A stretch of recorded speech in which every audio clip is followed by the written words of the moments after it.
L'expérience client, c'est avant tout la capacité que la marque a à engager le client, à donner envie au client de s'engager avec la marque. S'engager, ça veut dire s'impliquer, ça veut dire créer de l'intimité. Aujourd'hui, on est dans l'ère de la personnalisation, on est dans l'ère d'utiliser tous les canaux digitaux pour pouvoir dialoguer. Donc on ouvre les canaux, on ouvre la voix du client. Et donc derrière, on rentre dans une hyper personnalisation de la relation et donc une amélioration presque mécanique au fur et à mesure de l'expérience client.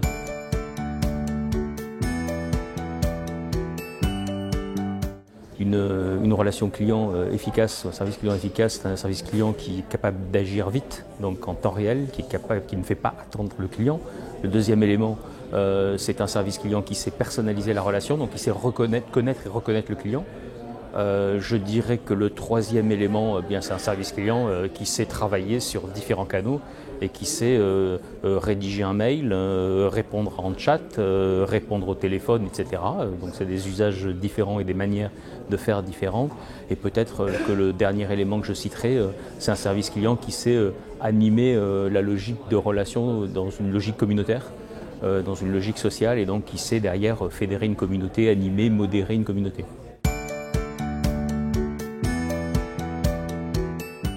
L'informatique, la technologie est clé dans ces affaires-là. Donc la tendance est une tendance cloud, donc de mise en place de solutions agiles à l'extérieur de l'entreprise en mode cloud, en mode software et services. Je citerai cette tendance-là.